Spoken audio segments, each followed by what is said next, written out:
तो अभी अपन स्टार्ट करते हैं रोल्स थ्योरम, है ना। क्या बोलते हैं रोल्स। एक सेकंड रुको यार, बोर्ड थोड़ा सा गीला है ऐसा लग रहा है। 2 सेकंड रुकना है ना। हेडिंग डाल लो, रोल्स थ्योरम, है ना।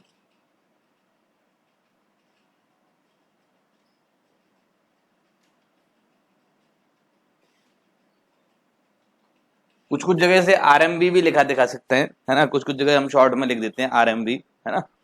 तो रोल्स थ्योरम क्या कहती है?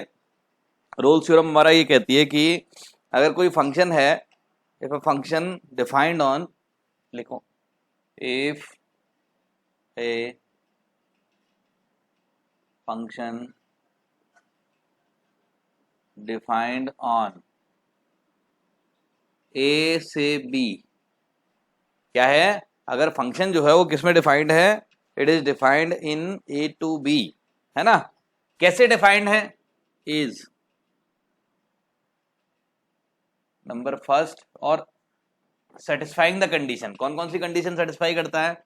नंबर ए नहीं, 1 नाम दे देता हूं, है ना। 1 फंक्शन एफ एक्स, यहां पर लिख लो ब्रैकेट में, फंक्शन इज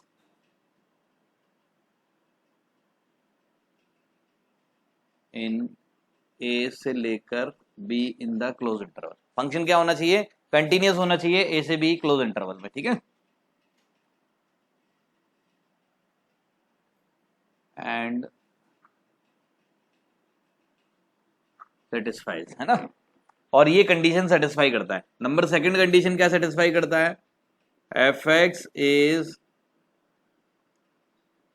डेरिवेबल इन ए से लेकर बी। फंक्शन ए से बी में कंटिन्यूस है क्लोज इंटरवल में, ए से बी ओपन इंटरवल में डेरिवेबल है, ठीक है।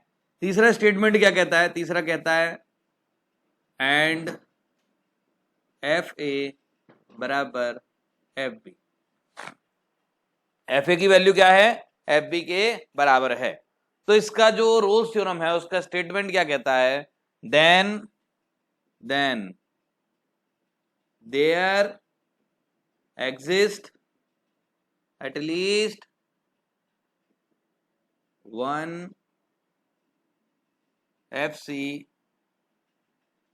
there exists at least one value of X, value C, such that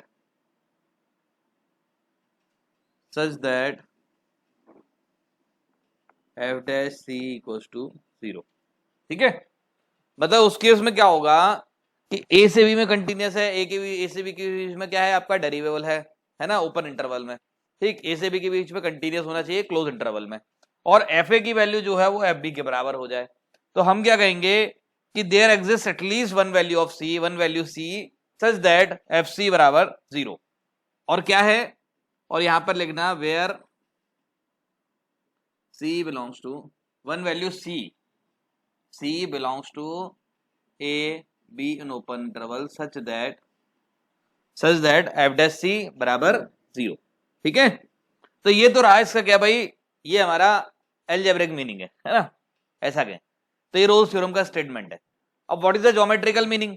अब ज्योमेट्रिकल मीनिंग क्या है? ज्योमेट्रिकल मीनिंग ये कहता है, अगर आप ध्यान से देखो, क्या कहता है ज्योमेट्रिकल मीनिंग? ज्योमेट्रिकल मीनिंग कहता है कि अगर मैं चित्र बनाऊं तो चित्र कैसा होगा भाई? डेरिवेबल ग्राफ कैसा होता है? कोई भी डेरिवेबल ग्राफ बनाऊंगा, एफ ए बराबर एफ बी, तो ये ए पर मान लो वैल्यू ये ए पर है, और ये मान लिया हमारा क्या है, ये बी पर है ना। इसका मतलब एफ ए और एफ बी बराबर है। अब डेरिवेबल है, इसका मतलब क्या है? ग्राफ यहां से लेकर यहां तक जाएगा, ये वाली और ये वाली वैल्यू बराबर है, ठीक है। अब जब ग्राफ यहां से लेकर यहां तक जाएगा तो कहीं ना कहीं इस तरीके से जाएगा, या फिर ऐसे भी जा सकता है, या फिर सीधा सीधा जा सकता है। मतलब किसी भी केस में कम से कम इसका डेरिवेटिव एक पॉइंट पर 0 जरूर होगा। ज्योमेट्रिकल मीनिंग क्या है इसका?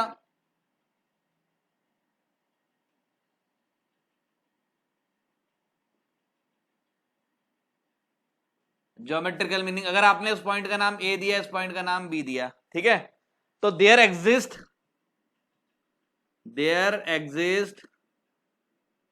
At least one tangent to curve या फिर ऐसा कहें टू फंक्शन, है ना, to function between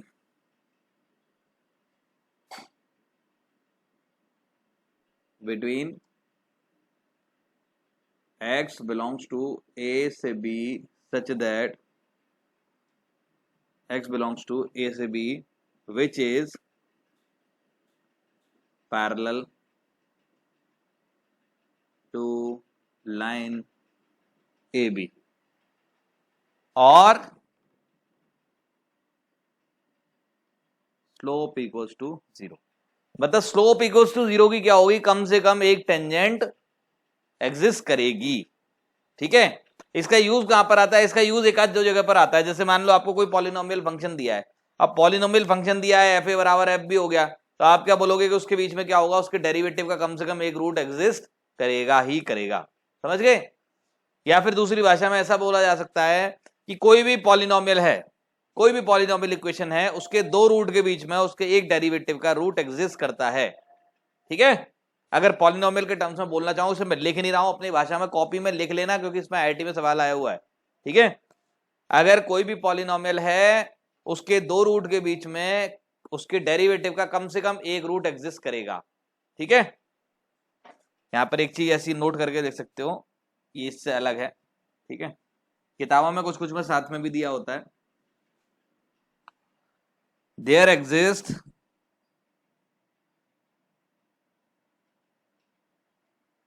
there will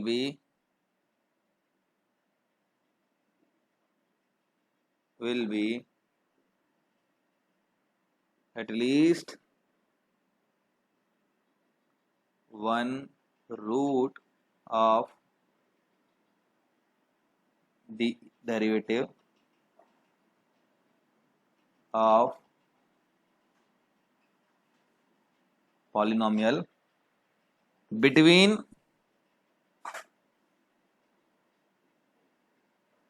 two roots of between two roots, है ना। मतलब दो रूट्स के बीच में क्या होगा, कम से कम एक रूट जरूर होगा, किसका, डेरिवेटिव का, ठीक है। This is called our Rolle's theorem. कोई कंफ्यूजन है किसी बच्चे को, बताओ, एनी डाउट, एनीथिंग, ठीक है,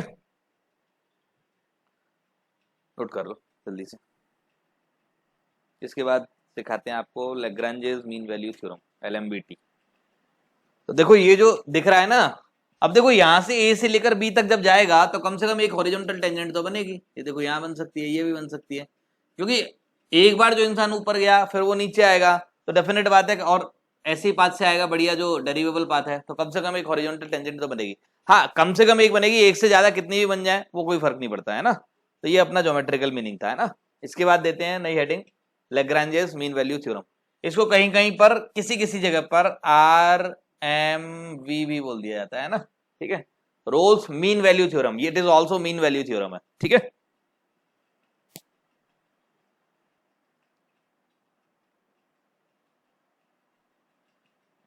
एक सेकंड रुको, मैंने समझाया नहीं था शायद, है ना। देखो फंक्शन क्या है, ए से बी क्लोज इंटरवल में है, satisfies fx function is continuous in a b, close interval में कंटिन्यूअस है, ओपन इंटरवल में डेरिवेबल है। तो there exist at least one value of c belongs to a b such that f dash c equals to f b minus f a upon B minus a. तो ये क्या है, and what is this, ये क्या है, ए b line जो थी roles mean value theorem में ऐसे ही थी, ऐसे थी। अब हमने क्या किया, उसको थोड़ा सा घुमा दिया, पहले ए बी लाइन के पैरेलल थी, एक टेंजेंट मिलने वाली थी कम से कम, तो यहां पर भी क्या होगा, कम से कम एक टेंजेंट मिलेगी। अगर आप ए से बी जाएंगे तो क्या होगा, एक टेंजेंट ऐसी मिलेगी जो क्या होगी, आपकी ए बी लाइन के पैरेलल हो जाएगी, ठीक है। और ए बी लाइन का स्लोप क्या है भाई, ए बी लाइन का स्लोप है आपका f b minus f a upon B minus a, y2 minus y1 upon x2 minus x1। तो there exist at least one tangent to function between x belongs to a से b which is parallel to the line a B, और a b line का slope क्या है, f b minus f a upon B minus a. तो originally Rolle's theorem से अपनी क्या आती है, एलएमबीटी आती है। कुछ लोगों को लगता है कि एलएमबीटी से रोल्स आती है। ओरिजिनली रोल्स थ्योरम जो आती है वो कहां से आती है, कोचीज से आती है। कोचीज थ्योरम क्या है, हमारे सिलेबस में नहीं है, और जो सिलेबस में नहीं है उसके लिए हम टाइम पास नहीं करते, ठीक है। कुछ लोग आपको कहेंगे कोचीज थ्योरम है, वो बता देंगे, टाइम पास करेंगे, फिर बताएंगे आपको रोल्स मीनिमम थ्योरम, क्योंकि वो कभी जेई में पूछा ही नहीं जा सकता है ना। और सबसे बड़ी बात यह है कि एलएमबीटी और आरएमबी के बिना हमारे, मतलब बिना कह रहा हूं, एलएमबीटी और आरएमबी से हमारे सारे आईआईटी में आने वाले सवाल हो सकते हैं जो इन दोनों पर बेस्ड हैं, ठीक है। और कोचीज थ्योरम पर सवाल दिया ही नहीं जाएगा आपको जेई में, ठीक है। नोट डाउन करो, इस पर बेस समझ देता हूं। अच्छा, कभी कभी क्या होता है, आपको एक सवाल आता है, बोर्ड्स में नजर आता है, जैसे बोर्ड की बुक होगी ना आपकी, या बोर्ड में कभी कभी एक सवाल आता है, verify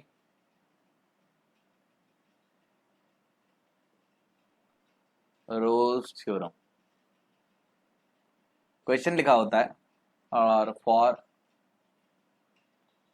F x equals to x square minus 3x plus 2, ठीक है, फॉर x बिलोंग्स टू 1 से 2। वेरीफाई रोल्स थ्योरम, मतलब आपको ये वेरीफाई करना है कि रोल्स थ्योरम वो जो कह के गए हैं वो सही कह के गए हैं, झूठ नहीं बोल रहे थे, है ना, ठीक है। तो ऐसा करने की याद रखना, ये सवाल बोर्ड में आता है, ठीक है, ये जरूर कर लेना। यही की प्रिपरेशन कर रहे हैं इसका मतलब ये नहीं कि बोर्ड के लिए अपने को कुछ नहीं करना, साथ में रिव्यू करना है, ठीक है। तो यहाँ पर क्या लिखा है अपना, तो सॉल्यूशन में क्या करते हैं, सबसे पहली चीज अपने को क्या बोलना है, एफ एक्स जो है x square minus 3x plus 2 is what, continuous and derivable, ठीक है, इन 1 से 2, है ना। और f1 बराबर क्या है, f2 के है, f1 का वैल्यू क्या है, f2 के बराबर है, ठीक। अब f1 बराबर f2 है, तो अब क्या चेक करना है, ये क्या इंप्लाई करेगा, f डैश एक्स क्या होना चाहिए, 0 होना चाहिए for at least 1 x belongs to 1 से 2 इन द ओपन इंटरवल, है ना, ठीक।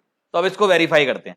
वेरीफाई करने के लिए क्या करते हैं अपन, वेरीफाई, ये अपन ने कंडीशन लगा दी कि ये होना चाहिए। अब देखते हैं कि ये कह रहे हैं वो ट्रू है कि नहीं है। तो अपने को क्या करना पड़ेगा, एफ डैश एक्स निकालना पड़ेगा। एफ डैश एक्स कितना आ गया बच्चों, 2x माइनस 3। अब इसको क्या करना पड़ेगा, 0 करना पड़ेगा। जैसे ही आप 0 करोगे तो आपको x पता चलेगा कितना मिला, 3/2 मिल गया। x क्या मिल गया, 3/2, बिलोंग्स टू 1 से 2 open interval, implies that verified. समझ गए। तो रोल्स थ्योरम जो रोल्स जो कह रहे थे कि भाई 1 से लेकर 2 के बीच में इसका कम से कम एक रूट होगा, that means it is a true statement, ठीक है। तो ये इतनी सी चीज है, ठीक। बाकी और सवाल देता हूं मैं आपको, है ना। ऐसा ही एक क्वेश्चन और दिया है, उसको वेरीफाई कर लो जरा आप लोग, है ना, सॉल्व कर लो। आसान सा है, 2 मिनट में वेरीफाई हो गया होगा, है ना। क्या करना है अपने को, पॉलिनोमियल फंक्शन में दिख रहा है सबको, है ना, कंटिन्यूअस एंड इनडेरिवेबल होगा।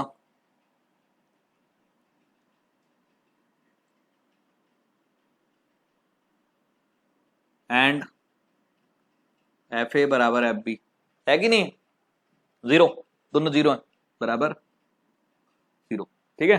तो रोल्स थ्योरम क्या कहती है, एफ डैश सी बराबर 0 होगा, किसके लिए, c belongs to a b in the open interval, ठीक है। तो करना क्या है, इसको डिफरेंशिएट कर देते हैं। तो एफ डैश सी, तो डिफरेंशिएट कर दो, कितना मिला अपने को, f dash x equals to कितना आ गया, x minus a raise to power n minus 1 x minus b raise to power m minus 1। तो क्या क्या बचेगा भाई अपना, यहाँ पर n into x minus b बचेगा, n into plus m into x minus a बचेगा, है ना। क्लियर है। अब इसका हो गया कि भाई इसमें x का वैल्यू क्या निकलेगा,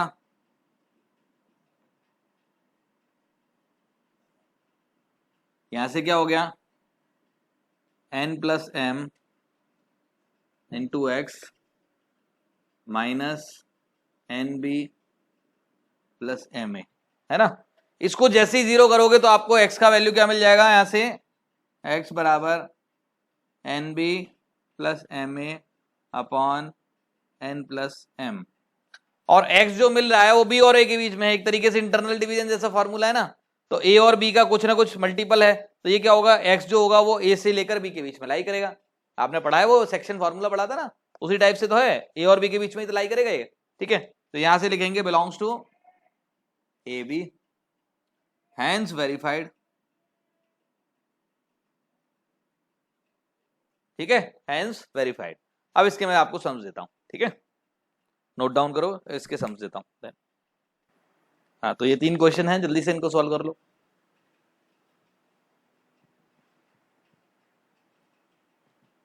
फर्स्ट वाला हुआ होगा, हो गया ना फर्स्ट वाला सबका, कि नहीं हुआ? अरे आंसर आया कि नहीं आया, हाँ ना में जवाब तो दे दो। हाँ, कि चुपचाप बैठे रहोगे क्लास में? हाँ, कितने लोगों का आया आंसर, जल्दी बताओ। क्रिश, आंसर आया? बाकी बच्चों का आंसर आया कि नहीं आया? इसका भी नहीं आया? चलो ठीक है, बताता हूं ऐसे सवालों को करना कैसे होता है। देखो अभी तो ठीक है, अपन प्रैक्टिस कर रहे हैं, लेकिन पेपर में जब आएगा तो उस केस में हमें प्रैक्टिस की ज्यादा काम नहीं होगा, तो इसको अपन बाकी बाद में अपन दूसरे तरीके से भी देखेंगे, और दूसरा तरीका है ना, वो इंटीग्रेशन वाला तरीका है। अच्छा, अब क्या है कि हमको यहाँ पर देखना है, क्योंकि अपने को पता है कि रोल्स मिनिमम वैल्यूम थ्योरम चल रहा है, ठीक है। तो यहाँ पर क्या है, a x square b x plus c, ये क्या लिखा है, 14a 9b 6c, ऐसा लिखा है। रोल्स थ्योरम में क्या होता है, उसके डेरिवेटिव का रूट प्रूफ होता है, तो अपने को क्या करना है, इक्वेशन हैज एटलीस्ट रूट, मतलब ये किसी ना किसी चीज का डेरिवेटिव होगा, और ये किसी चीज का डेरिवेटिव है, इसका मतलब एक फंक्शन में मैं अज्यूम कर लेता हूं, f x equal to integration of a x square plus b x plus c. आप कहोगे इंटीग्रेशन का कांस्टेंट लगाओ, मत लगाओ, कोई जरूरत नहीं है, कोई काम नहीं है, ठीक है। कांस्टेंट लगाना चाहो तो लगा लेना, नहीं लगाना चाहो तो मत लगाना, ठीक है। तो यहां पर क्या मिला अपने को, a x cube plus by 3 b x square by 2 plus c x, इच्छा हो तो डीवी लिख लेना, चलो ठीक है। अब क्या बोला है कि 1 से 2 के बीच में इसका एक रूट है, भाई बहुत बढ़िया, बहुत खुशी की बात है। तो थोड़ा सा और अच्छा फंक्शन मान लेते हैं, जी एक्स मान लेते हैं। क्या कर लिया हमने, या चलो जी एक्स नहीं मानते, ऐसे ही लिख लेते हैं एफ एक्स, है ना। तो F1 का वैल्यू निकालते हैं, F1 का वैल्यू कितना निकला, कॉमन ले लें कुछ, तो क्या बच गया, ये हो गया कितना, 2a plus 3b plus 6c plus 6b, है ना। बढ़िया लग रहा है कि नहीं लग रहा सबको, डिवाइडेड बाई 6 ही आ गया है ना, ठीक। F2 का वैल्यू निकालते हैं, F2 कितना मिला, 2 इंटू 2 इंटू 2 इंटू 2 इंटू 2, तो 16a प्लस 3b, तो 4 इंटू कितना 3, 12b plus 6 into plus 12c plus d divided by कितना हो गया 2। बढ़िया लगा, बोलो, प्लस 6d, कितना d, 6d। अब चेक करते हैं कि F1 बराबर F2 है कि नहीं। तो F2 का वैल्यू अगर थोड़ी सी चालाकी करो तो क्या मिल गया इसमें से, ये बाहर निकाल लो, इसमें से क्या बचेगा, कितना आ गया 14a, तो 2a plus 3b plus 6c plus 6b, है ना। अब देखना आनंद आएगा तुम्हें, डिवाइडेड बाई 2, बचा जो क्या हो गया, 16 माइनस 2 कितना हो गया 14a, प्लस कितना हो गया 9b, बढ़िया लग रहा है, प्लस क्या लग रहा है 6c, अच्छा लग रहा है कि नहीं लग रहा, ये क्या हो गया 0 हो गया कि नहीं हो गया, तो ये किसके बराबर आ गया, F1। पॉलिनोमियल फंक्शन है, ये आपने एक फंक्शन अज्यूम किया, ये आपने एक फंक्शन अज्यूम किया, पॉलिनोमियल फंक्शन है, कंटिन्यूअस है, डेरिवेबल है, ठीक है। F1 बराबर F2 है, और ये क्या इंप्लाई करता है, कंटिन्यूअस एंड डेरिवेबल। ये क्या इंप्लाई करता है, f x has at least 1 root in x belongs to 1 से लेकर 2, ठीक है, हैंस प्रूव्ड, यही प्रूव करना था हमको। बाकी इंटीग्रेशन पढ़ लेंगे तो उसके उसमें हम एक और चीज सीख जाएंगे, इसको इंटीग्रेट कर देंगे हम 1 से 2 के बीच में, तो अपना आंसर क्या आ जाएगा, वो 0 आ जाता है, समझ जाया करो इसके बीच में क्या होता है, वो एक रूट होता है, वो बाद की बात है, अभी नहीं पढ़ना है ना, ठीक है। सॉल्व करो, नोट करो। ये मैंने गलती से रॉन्ग लिख दिया यहाँ पर एफ डैश एक्स, ठीक है। F dash x has at least one root in X belongs to A C A B. और एफ डैश एक्स क्या है हमारा, एफ डैश एक्स हमारा ये वाला फंक्शन है, दिख रहा है, ये अपना फंक्शन क्या है, इसका नाम है एफ डैश एक्स, ठीक है। और हाँ, अब कहोगे कि भाई मैंने इंटीग्रेट क्यों किया, क्योंकि रोल्स थ्योरम में क्या होता है, अपना डेरिवेटिव का रूट प्रूफ होता है ना, इसलिए मैंने क्या किया, ये जो फंक्शन है इसको इंटीग्रेट करके एक फंक्शन अज्यूम किया, देन उसको मैंने डिफरेंशिएट किया, ठीक है, तभी तो रोल्स थ्योरम का कंडीशन वैलिड होगी, ठीक है। ये गलती से यार वो 2 लिख दिया है, जरा ऐसे 6 कर लो, है ना, ये 6 है, ये भी 6 है, और ये भी 6 है ना, वो गलती से 2 लिख दिया है, बाई चांस मिस्टेक से लिख दिया है, सही कर लो। डायरेक्ट पहले तो चेक करो रोल्स थ्योरम वैलिड है कि नहीं वैलिड है, पढ़े लिखे हो, आपको पता होगा F x equals to X minus 2 into L N X, है ना। रोल्स थ्योरम वैलिड है, कंटिन्यूस है, ये भी कंटिन्यूस फंक्शन है, ये भी कंटिन्यूस फंक्शन है, ये भी डेरिवेबल है, ये भी डेरिवेबल है, मतलब प्रोडक्ट फंक्शन क्या होगा, डेरिवेबल आएगा, ठीक है। तो कंटिन्यूस एंड डेरिवेबल इन 1 से लेकर 1 से 2 ही बोला है, क्या बोला है, ठीक है, हाँ 1 से लेकर 2, वैसे क्लोज इंटरवल में भी है, ठीक है, लेकिन ठीक है ओपन इंटरवल में अगर आप चाहो तो इसको डेरिवेबल ओपन इंटरवल में लिख देना, मतलब Rolle's theorem valid, R M B valid. अभी वैलिड नहीं हुई, इससे पहले F1 बराबर चेक करना पड़ेगा, F1 बराबर F2 बराबर 0, नजर आ रहा है, F1 की वैल्यू जो है F2 के बराबर है और किसके इक्वल है, 0 इक्वल है, RMB वैलिड। और RMB का स्टेटमेंट क्या कहता है, F dash x has at least one root in 1 से 2, और F डैश एक्स क्या है भाई, F डैश एक्स को डिफरेंशिएट कर दो, x minus 2 upon X plus L N X बराबर 0, तो यहां से क्या आ गया, x माइनस 2 बराबर x into L N X, hence proved, सवाल खत्म किया जा चुका है, ठीक है। बोलो कोई डाउट है किसी को, बताओ, ठीक है, नोट डाउन करो, किसी का नहीं हुआ था, कोई ऐसा तो नहीं था जिसका नहीं हुआ हो जाना चाहिए था मतलब ये सवाल। अब अगला वाला करो, नेक्स्ट वाले क्वेश्चन में try to draw the graph, graph नहीं बनाओगे तो आपको कुछ फील नहीं आएगी उसमें, है ना, ठीक है, तो ट्राई करो। थर्ड वाला हो गया, थर्ड हो जाए तो उसके बाद फोर्थ नंबर करो। थर्ड में पहले आपको ग्राफ ड्रॉ करना है, ग्राफ ड्रॉ नहीं करोगे तो आपको कुछ फील नहीं आएगी इसकी, है ना। तो क्या मिला आपने को, सबसे पहले से फैक्टराइज कर लो, तो x माइनस एक्स प्लस क्या मिला आपको, plus 2015 x minus 1 in the mod. तो इसका ग्राफ बनाने में थोड़ी सी आसानी होगी, रूट पता चल गए, क्या क्या रूट है इसके, एक तो 1 माइनस 2015 है, एक है 1, तो जब आप इसका ग्राफ बनाओगे तो ऐसा बनेगा, ठीक है। मॉड लगाओगे तो उस केस में क्या होगा, ऊपर वाला ग्राफ तो एज इट इज कॉपी हो जाएगा, ठीक है, ये हो गया, और नीचे वाला ग्राफ कॉपी होने के लिए मतलब थोड़ा और अच्छा बना देते हैं ना, ठीक है, नीचे वाले ग्राफ की क्या आ जाएगी, मिरर इमेज आ जाएगी, है ना। अब इसमें रोल्स थ्योरम वैलिड होने के लिए सबसे पहली चीज क्या होना चाहिए, एफ ए बराबर एफ बी तो होना चाहिए, फंक्शन कंटिन्यूअस डेरिवेबल होना चाहिए। इस वाले पार्ट की बात करूंगा नेवर वैलिड, इस वाले पार्ट में नेवर वैलिड, इस वाले पार्ट में बीच में अगर ये कॉर्नर आ गया तो वैलिड नहीं है, नॉट, यहां भी डेरिवेबल नहीं है, यहां भी डेरिवेबल नहीं है, मतलब इंटरवल के बीच में ये तो आ नहीं सकता। अब अगर आप कहोगे कि भाई इससे लेफ्ट में ले लूं, तो लेफ्ट में लूंगा तो एफ ए बराबर एफ भी नहीं हो सकता कभी, राइट में लूंगा तो भी एफ ए बराबर एफ भी नहीं हो सकता, अगर मैं बीच में लेता हूं तो एफ ए बराबर एफ भी हो सकता है, ठीक है, अगर बीच में लेता हूं तो एफ ए बराबर क्या हो सकता है, एफ भी हो सकता है, यहां हो सकता है, यहां हो सकता है। तो यहां पर लार्जेस्ट इंटरवल कौन सा होगा जहां पर ये वैलिड होगा, लार्जेस्ट इंटरवल कौन सा होगा, ये जो नजर आ रहा है सबको नजर कि नहीं आ रहा, यहां से लेकर यहां तक का जो इंटरवल होगा, this is called largest interval. और ये लार्जेस्ट इंटरवल की लेंथ की बात करूंगा तो क्या होगा, मॉड के अंदर 2015 प्लस 1 होगा कि नहीं होगा, ये क्या है, दिस इज व्हाट 1, ये क्या है आपका 1 है, दिस इज व्हाट 2015 माइनस का, है ना।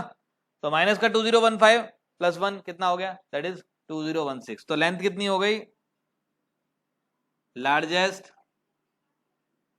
Interval equals to minus 2015 in the close interval से लेकर कहां तक आपका 1 in the open close interval, है ना। और अगर लेंथ पूछी जाए तो 2016 लेंथ पूछ ली जाए तो वो क्या हो गया, that will be equals to what 2016।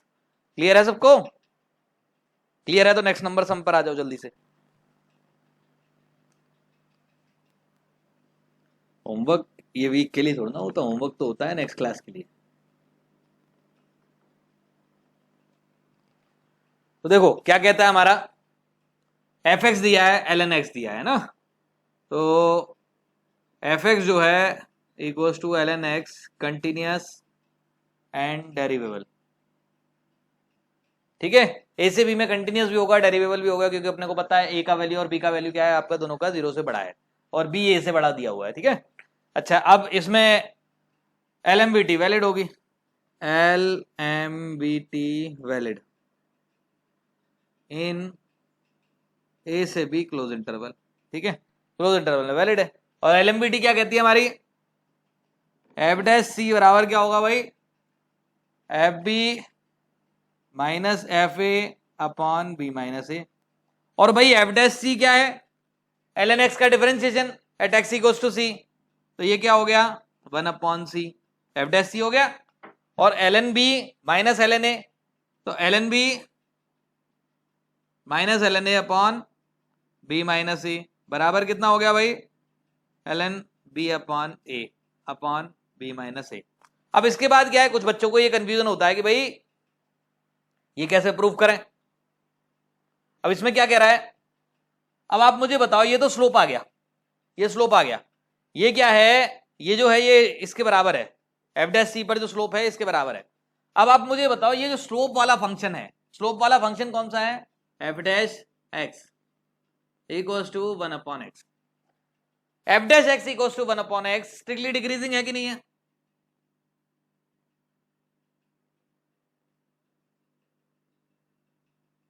Strictly decreasing है। इसका मतलब अगर मैं आपसे बोलूं कि भाई एफ डैश सी जो होगा वो एफ डैश बी से बड़ा होगा, और एफ डैश ऐसे ऐसे याद रखो, सी का जो वैल्यू है वो ले कहां से कहां तक है, ए से बी के बीच में है कि नहीं है, सी का वैल्यू ए से बी के बीच में है। अगर स्ट्रिक्टली डिक्रीजिंग होता है तो उस केस में क्या हो जाता है, इनइक्वालिटी रिवर्स हो जाती है। तो एफ डैश सी का वैल्यू क्या होगा, एफ बी बोलो बड़ा होगा कि नहीं होगा, एफ डैश बी से बड़ा होगा, एफ डैश ए से छोटा होगा कि नहीं होगा बताओ। अरे ये फंक्शन स्ट्रिक्टली डिक्रीजिंग है, इसका मतलब एफ डैश ए से छोटा होगा और एफ डैश बी से बड़ा होगा, इनइक्वालिटी रिवर्स हो गई। And what is the value of F dash c, this is the value of F dash c, ये रखी कहां गई, ये रही, ये रही एफ डैश सी का वैल्यू, ये है ना एफ डैश सी का वैल्यू, यही तो है एफ डैश सी, ये देखो नजर आ रहा है।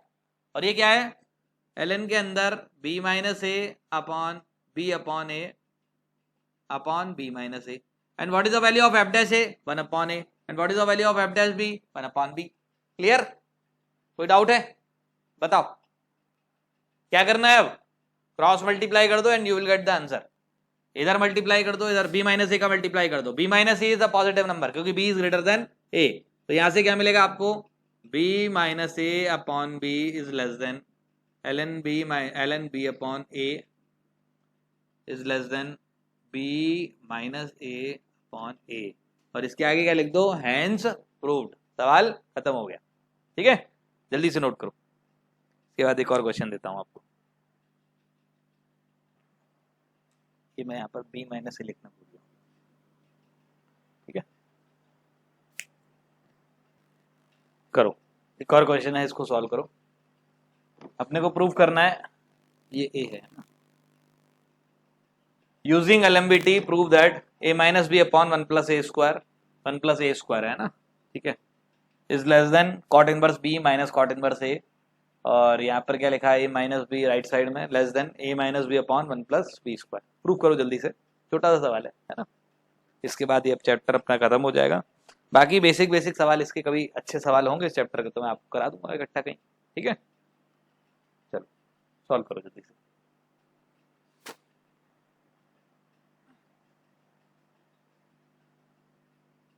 कर रहे हो, कंप्लीट नहीं हुआ, करो जल्दी कंप्लीट करो, ठीक है। 1 मिनट का टाइम और ले लो, ठीक है ना, 1 मिनट का टाइम और लो।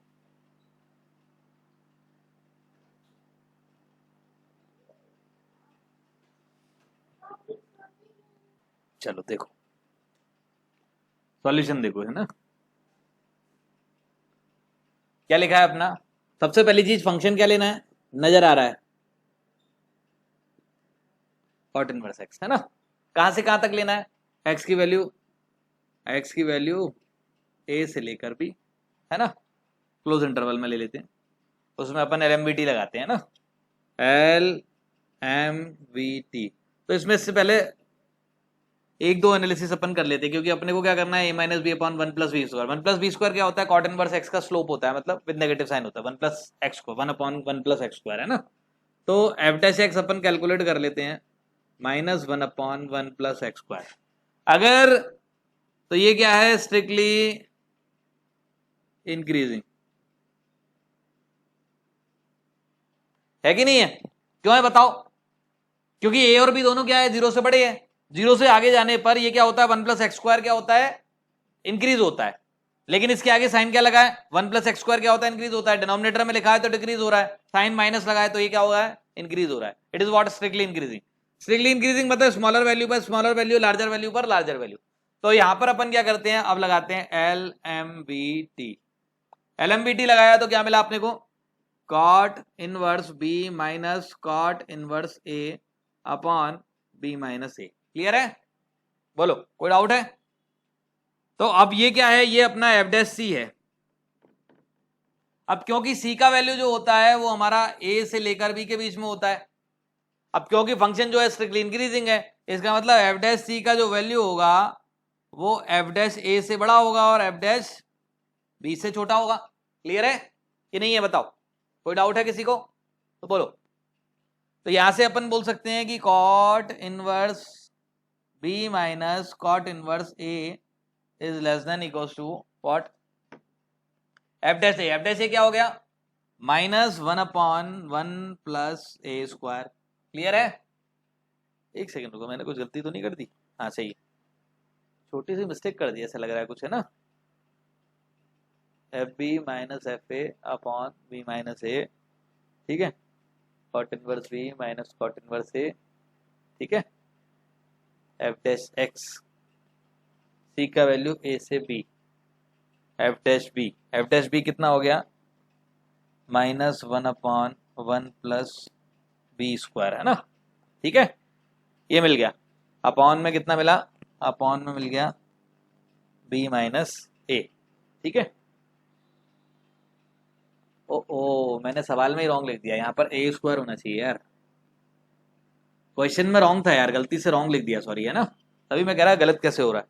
हाँ अब क्या करना है, अब आपको b माइनस ए का इधर उधर मल्टीप्लाई कर दो, क्योंकि b माइनस ए पॉजिटिव नंबर है तो मल्टीप्लाई करने पे इनइक्वालिटी विल रिमेन सेम, है ना। क्वेश्चन में थोड़ा सा मैंने गलती से लिख दिया था, दोनों साइड b² लिख दिया था, है ना, ठीक है, अदरवाइज तो ये सेम ही हो जाता, ठीक। तो यहाँ पर जब आप क्रॉस मल्टीप्लाई करोगे तो क्या मिलेगा, -b minus A upon 1+a² is less then what, cot inverse b minus cot inverse a is less than b minus a upon 1+b², है ना, ठीक है। ये मिल गया। अभी क्या हो गया, अगली लाइन में लिख दो, hence proved cot inverse b minus cot inverse a is less than a minus b upon 1+b² is less than what, a minus b upon 1+a²। इसके आगे लिख दो हेंस प्रूव्ड। सवाल खत्म हो चुका है, और इस सवाल के खत्म होने के साथ हमारा चैप्टर खत्म हो गया, ठीक है। तो एप्लीकेशन ऑफ डेरिवेटिव यहाँ तक ही है। अब अपने को होमवर्क क्या करना है, शीट का एक्सरसाइज 1 एक्सरसाइज 3 कंप्लीट कर लेना है, ठीक है। अगली क्लास में नहीं देखेंगे, वो अगले वीक के लिए आपका होमवर्क है, ठीक है, ओके। तो खत्म करें आज का लेक्चर। ओके, बाय बाय बच्चों।